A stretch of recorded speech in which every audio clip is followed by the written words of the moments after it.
يا مساء الجمال على احلى واغلى اخوات في الدنيا كلها. وحشتوني جدا جدا جدا، وفيديو النهارده بجد يعني لازم يتشاف لانه فيديو مهم جدا، وفيديو عن حاجه موجوده في كل بيت، وحاجه التلاجة بتاعتنا ما بتفضاش منها، حاجه اساسيه. هنتكلم عن ايه النهارده؟ علشان ما نطولش عليكم هنتكلم عن البيض. ازاي يعني هنتكلم عن البيض، انه افضل البيض المسلوق ولا البيض المقلي. ومش بس كده، كمان هنتكلم عن انه افضل البيض الابيض ولا البيض الاحمر ولا البيض البلدي، وايه الفرق بيناتهم، وليه في بيض بيكون الصفار بتاعه لونه فاتح، وبيض تاني بيكون الصفار بتاعه لونه غامق، وايه الفرق بينهم، وازاي نحفظ البيض، وهل لازم ان احنا نغسل البيض قبل ما نحطه في التلاجة ولا مش لازم نغسله، وازاي ان احنا نقضي على الريحة غير المرغوبة في البيض المسلوق، وكم بيضة مسموح للشخص ان هو يتناولها في الاسبوع، وهل عدد البيضات بيفرق من الطفل للشخص البالغ، وهل البيض بيرفع الكوليسترول، ومين الاشخاص اللي ممنوع ياكلوا البيض. ده كله هنتكلم عنه النهاردة.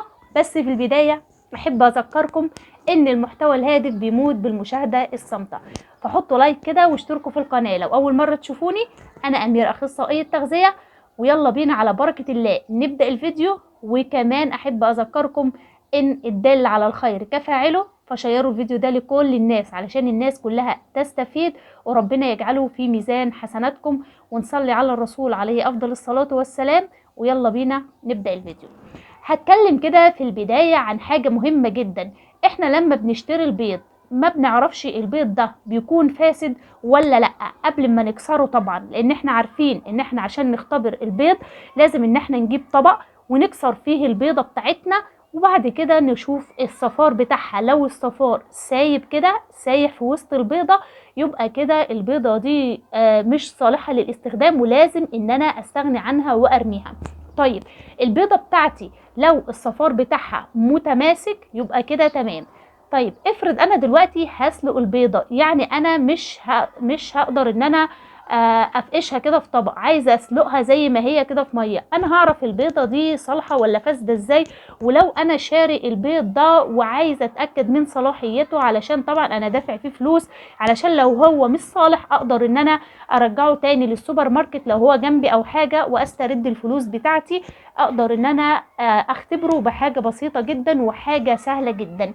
هي عباره عن ايه؟ هي عباره ان انا هجيب اناء فيه ميه، طبق كده، واحط فيه ميه، وهبدا اجيب البيض بتاعي واغطسه في الميه. البيضه اللي هتنزل في قعر الطبق بتاعي يبقى البيضه دي طازجه ولسه صلاحيتها مستمرة لفترة طويلة، والبيض ده لسه متباض بقاله فترة بسيطة، يعني بقاله يومين 3 4 بالكتير متباض. طيب لو البيضة طفت على سطح المية خالص، يبقى البيضة بتاعتي دي مش صالحة للاستخدام، ولازم ان انا استغني عنها وارميها فورا. وده دليل ان البيضة بتاعتي دي بقالها فترة طويلة جدا وباظت او متخزنة بطريقة غير صحيحة. تمام كده؟ يبقى عرفنا بقى كده ازاي ان احنا نختبر البيض بتاعنا من غير ما احنا نكسره او نفتحه. طيب لو انا بقى محتاجه ان انا اكسره، عرفنا ايه العلامات اللي بتدل على فساد البيض؟ ان الصفار بتاعنا ما بيكونش متماسك وبيكون سايح في قلب البياض، ففي المرحله دي لازم ان انا استغني عن البيضه دي وارميها. خلاص كده؟ طيب نيجي بقى دلوقتي للفرق بين البيض الاحمر والبيض الابيض. هل في فرق بين البيض الاحمر والبيض الابيض والبيض البلدي؟ هقول طبعا من الناحية اللي هي العلمية مش في فرق خالص غير في التغذية.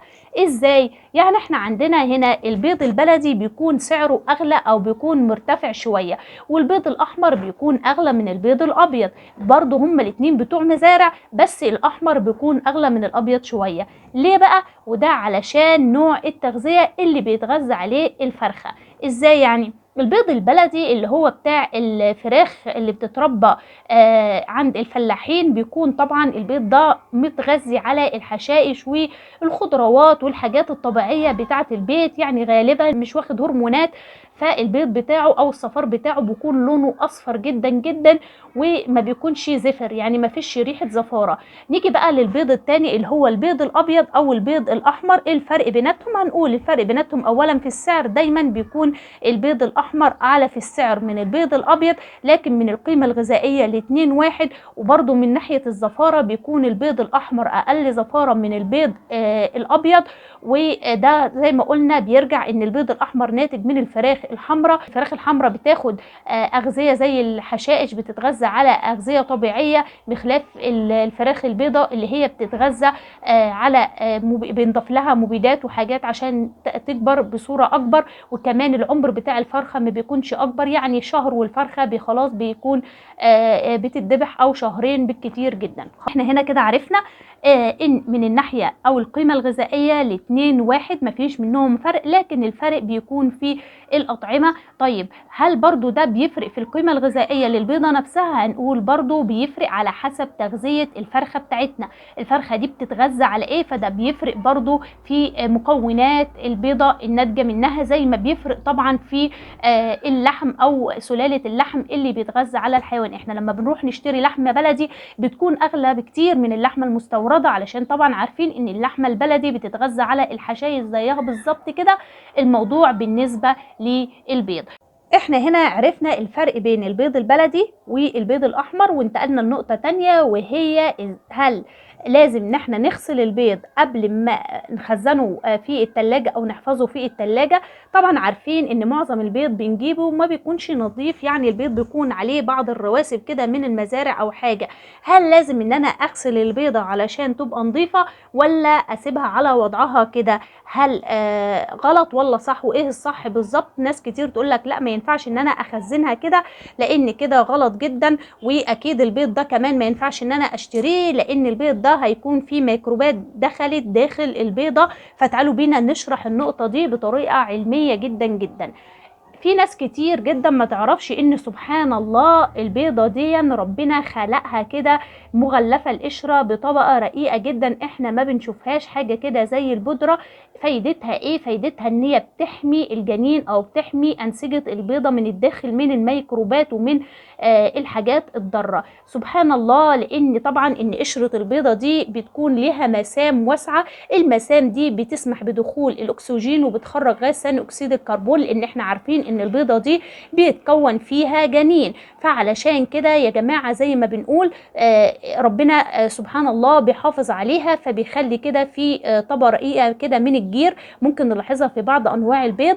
الطبقة دي سبحان الله فايدتها ان هي بتحمي مكونات البيضة من الداخل. فعلشان كده ما ننصحش ان احنا نغسل البيضة. لو البيض نضيف زي كده وانا جايبه من مكان موثوق منه وعارف ان البيض ده ما اتغسلش، يفضل ان انا احفظ البيض ده زي ما هو كده من غير غسيل. طيب لو البيضه جات لي بقى بالمنظر اللي احنا شايفينه ده وعليها بعض الميكروبات او عليها رواسب الحيوانات زي ما احنا شايفين بالشكل اللي احنا شايفينه ده، وانا جايب كميه بسيطه، لو انا جايب كميه بسيطه هستهلكها خلال يوم او اتنين، انصح ان انا اغسلها كويس جدا واغسل ايدي كويس جدا بعد ما اغسلها.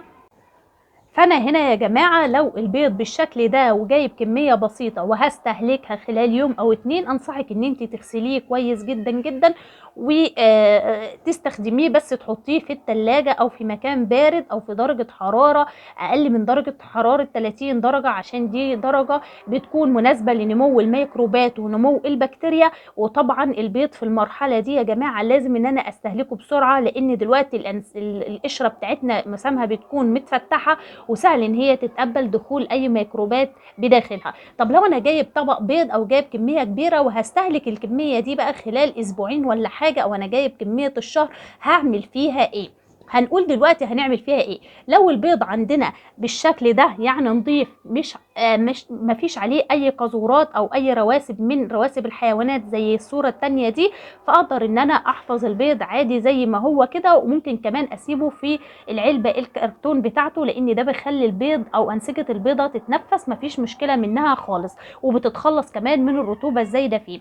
لكن لو انا جايب البيض بالشكل ده كده يا جماعة، فحاول ان انا اشيل الرواسب الرواسب دي باي حاجه، من غير طبعا ما افضل احك كده قشره البيضه من الداخل. طب لو انا مش هعرف اشيلها هعمل ايه؟ خلاص ممكن ان انا احفظ البيض لو انا جايب كميه كبيره وهتقعد فتره طويله، فما انصحكيش ان انت تغسليه او ان انت تمسحيه كده، لا، تجيبي علبه وتحطي البيض ده فيها وتقفليها كويس جدا، علشان طبعا تبعدي الميكروبات اللي موجوده على القشره الخارجيه من هي تنتشر في باقي التلاجة وتختلط بالاكل او انواع الاكل التاني. خلاص كده، فاحنا قلنا هنا الحلين اللي احنا عايزين نتكلم عنهم. طيب، هل بقى الافضل ان انا اكل البيض بتاعي مسلوق ولا مقلي؟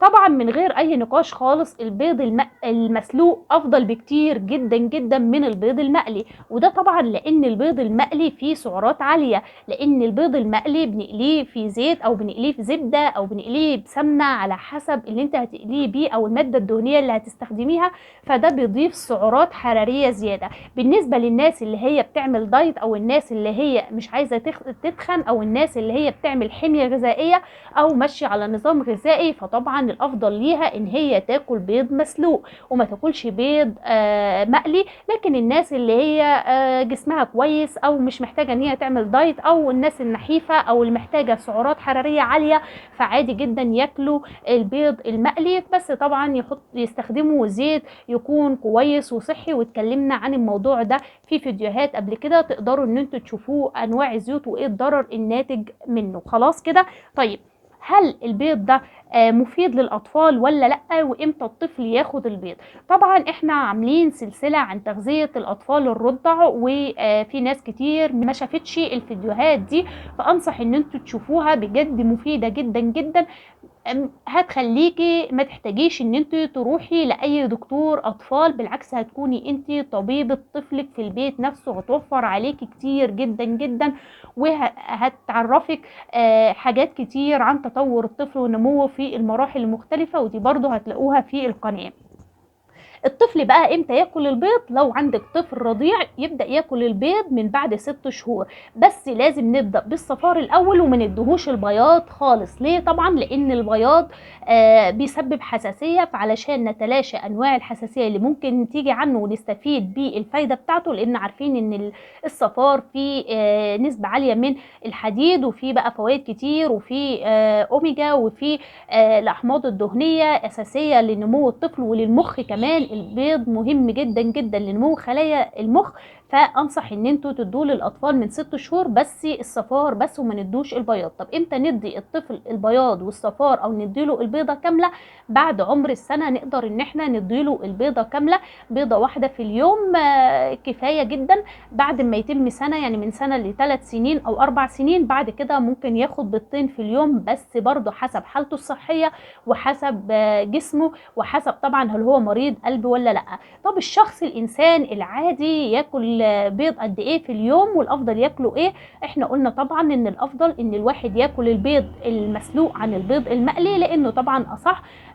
لكن لو انت هتستخدم زيت صحي، او هتستخدم سمنة بلدي، وهتستخدم كمية قليلة، فما فيش مشكلة خالص ان انت تعمل بيض يكون مقلي. بس المهم ان احنا نقليه كويس جدا يا جماعة. بلاش البيض بقى الاومليت اللي هو نص سوا، اللي تلاقي الصفار ني ويقول لك اصله مفيد، والناس اللي هي بتجيب لك البيضة وتعملها في كوباية حليب نية كده، ده غلط جدا، لان البيض من ضمن الحاجات اللي فيها ميكروب السلمونيلا، والميكروب ده للأسف للأسف للأسف ما بتأثرش بدرجة الحرارة، وبيسبب مشاكل صحية كتير جدا. فلازم ان انا اسوي البيضة كويس جدا جدا جدا، واتأكد ان هي استوت وما فيهاش اي جزء ما استواش. لازم اتأكد من النقطة دي كويس جدا. لو هعمله بالطريقة دي مفيش مشكلة منها خالص. الشخص البالغ يقدر ان هو ياخد بيضة الى 2 في اليوم، لكن لو الانسان ده عنده مشاكل في الكوليسترول او امراض في القلب، فلا طبعا حسب برضو الحالة الصحية ولازم يستشير الطبيب. بس ممكن ياخد بيضتين في الاسبوع، ما يزودش عن كده في الاسبوع، يعني بيضة في اول الاسبوع وبيضة في اخر الاسبوع، لكن ما يزودش عن كده خالص، لان البيض فيه نسبة كوليسترول مرتفعة. بس برضو في معلومة مهمة جدا جدا، ان الكوليسترول اللي موجود في البيض كوليسترول نافع مش كوليسترول ضار، يعني كوليسترول مفيد.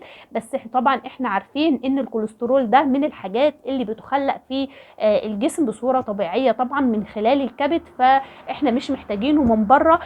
فلو الانسان عنده مشاكل في الكبد او عنده مشاكل في القلب او نسبه الكوليسترول عنده مرتفعه، فهيكون عنده مشكله. فلازم طبعا ان انا اخد البيض ده تحت استشاره الطبيب. وفي طبعا ناس بيكونوا وصلوا لمرحله معينه بيمنع عنهم البيض نهائيا، بس طبعا انا بنصح ان هو ياخد ولو حتى كل اسبوعين بيضه، لان البيض غني بالاحماض الدهنيه الاساسيه المفيده جدا جدا، الغنيه للمخ، وفي كمان نسبه محترمه من الاوميجا.